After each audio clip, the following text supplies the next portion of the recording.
SLBC టన్నెల్లో జరిగిన ప్రమాదంలో 8 మంది కార్మికుల ఆచూకీ కోసం 8 రోజులుగా 11 బృందాలు రెస్క్యూ ఆపరేషన్ చేపట్టాయి.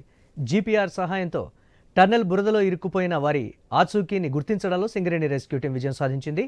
అందులో చిక్కుకున్న వారి గుర్తింపులో అధికారులు ఎలాంటి స్పష్టత ఇవ్వకపోవడంతో కొంత ఆందోళనకు గురిచేస్తోంది. కానీ ఆపరేషన్లో పాల్గొన్న రెస్క్యూ టీం సభ్యులు చిక్కుకున్న వారిని గుర్తించామని చెప్తున్నారు. మొత్తంగా టన్నెల్ దగ్గర పరిస్థితి ఇప్పుడు ఎలా ఉంది? మరింత సమాచారం మా ప్రతినిధి వెంకటేష్ ద్వారా తెలుసుకుందాం. ఎస్ఎల్బీసీ సొరంగంలో చిక్కుకుపోయిన 8 మంది కోసం 8 రోజులుగా ఇక్కడ రెస్క్యూ టీంలు ఆపరేషన్లు నిర్వహిస్తున్నారు. మనం చూస్తున్నాం, టన్నెల్ వద్ద ఉన్నాం ప్రస్తుతం. రెండో షిఫ్ట్కు సంబంధించిన రెస్క్యూ టీం లోపలికి వెళ్తున్నారు. అంటే ఉదయం నుంచి కూడా ఉదయం రెస్క్యూ టీం, తర్వాత మధ్యాహ్నం ఒక 150 మందితోటి ఈ 2 టీంలు, తర్వాత సాయంత్రం ఒక టీము, ఇట్లా విడతల వారిగా 3 రెస్క్యూ టీంలు లోపలికి వెళ్తున్నాయి. లోపల ఉన్న అంటే మృతదేహాలను వెలికి తీసే ప్రక్రియ కొనసాగుతుందని చెప్తున్నారు. దీనికి సంబంధించి ఇప్పటికే అధికారులు కానీ అక్కడ రెస్క్యూ టీం కానీ వాళ్ళ విఫల ప్రయత్నాలు చేస్తున్నారు. దీంతో పాటు దీనికి సంబంధించిన ఎక్కడికక్కడే అంటే ఎక్కడ ఆటంకాలు కలగకుండా అధికారులు అయితే చర్యలు తీసుకుంటున్నారు. సిబ్బంది కూడా అంటే లోపలికి వెళ్ళి బయటకు వచ్చే వారికి సిబ్బంది కూడా కొద్దిగా తలనొప్పులు, అంటే వారికి ఈఆర్ఎస్ ప్యాకెట్లు కానీ, వాటర్ కానీ, బిస్కెట్స్ కానీ, అరటి పండ్లు కూడా, అంటే వాళ్ళు లోపలికి పోయి ఆక్సిజన్ కానీ వాళ్ళకి అందుతుందా లేదా అనేది దానిపైన కూడా కొద్దిగా వాళ్ళ అనారోగ్యం కూడా కొద్దిగా ఆరోగ్యం దెబ్బతింటుందా లేదా దానిపైన కూడా వాళ్ళు దృష్టి సారించాలని చెప్పవచ్చు.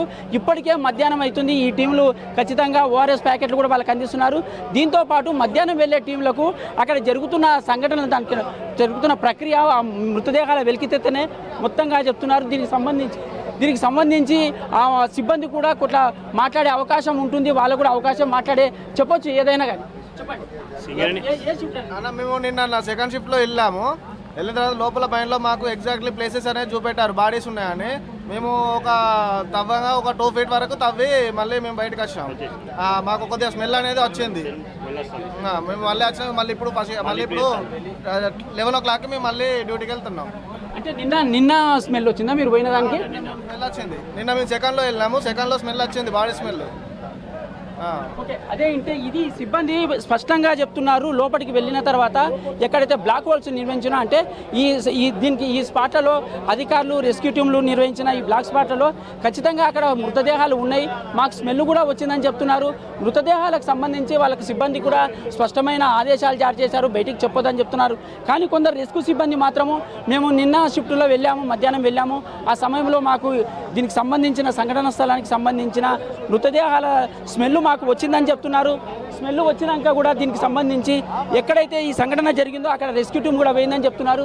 దీంతో పాటు రెస్క్యూ టీంకు సంబంధించిన సిబ్బంది రెండో షిఫ్ట్లో వెళ్తున్నారు. కొన్ని షిఫ్ట్లో పోయే సిబ్బంది రెస్క్యూ టీం అయితే స్పష్టంగా స్మెల్ వస్తుంది, దానికి సంబంధించి ఆనవాళ్ళు కూడా కనిపించాయి. దానికి అధికారులు రెస్క్యూ టీం కూడా కొందరు చెప్పాలనుకుంటున్నారు, కొందరు చెప్పలేకపోతున్నారు. ఏది ఏమైనప్పటికీ మృతదేహాలను గుర్తించే అవకాశం ఉంది, గుర్తించాము. దీనికి సంబంధించి మృతదేహాల వెలికితీత కూడా యుద్ధ ప్రాతిపదన కొనసాగుతుంది. మరో కొన్ని గంటల్లోనే ఆ మృతదేహాలకు సంబంధించిన విషయాలు వెల్లడైతాయి. దీనికి సంబంధించి ఇప్పటికే రాష్ట్ర నీటిపారుదల శాఖ మంత్రి ఉత్తమ్ కుమార్ రెడ్డి సంఘటన స్థలానికి రానున్నారు. ఈ నేపథ్యంలో ఖచ్చితంగా ఏదో ఒకటి స్పష్టమైన వార్త వినే అవకాశం ఉంటుంది. మృతదేహాలకు సంబంధించిన వార్త అయితే వినే అవకాశం ఉంటుంది.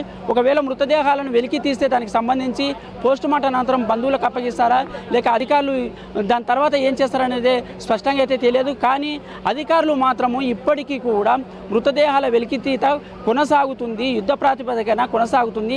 11 రెస్క్యూ టీంలు, దానికి సంబంధించిన షిఫ్టుల వారీగా 150 మందితో షిఫ్టుల వారీగా సొరంగంలో వెళ్తున్నాము. అక్కడ ఇప్పటికే గుర్తించిన స్థలాల్లో డ్రిల్లింగ్ చేస్తున్నాము. ఆ డ్రిల్లింగ్ సంబంధించి ఇప్పుడు కూడా యుద్ధ ప్రాతిపదికన మృతదేహాల వెలికితీత కొనసాగుతుందని చెప్తున్నారు. కానీ స్పష్టంగా అయితే ఎవరు చెప్పడం లేదు.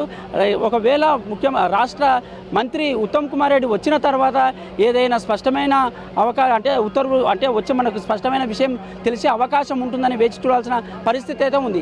ఇది ఎస్ఎల్బీసీ టన్నెల్ నుంచి.